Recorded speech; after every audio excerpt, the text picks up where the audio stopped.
is 2 years contract. 2 taon po ang kontrata ng isang domestic helper. Pero, nakadepende po yan sa sitwasyon.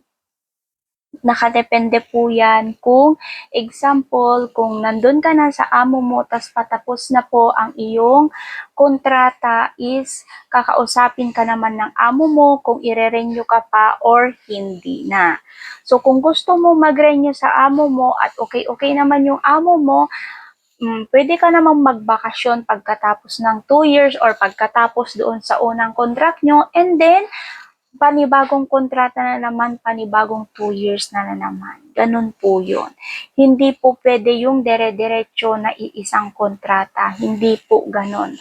Ang mga nakalagay talaga sa kontrata is 2 years contract po.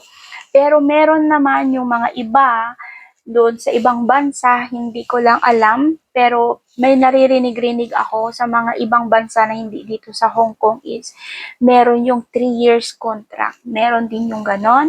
May 3 years contract, meron din yung 1 year contract.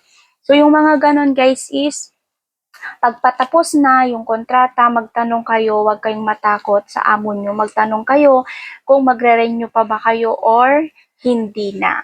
Kung example naman, kung kayo naman ang aayaw na at ayaw nyo na po sa amo nyo, is pwede nyo naman sabihin doon sa inyong amo na hindi ka na magre-renew ng kontrata mo.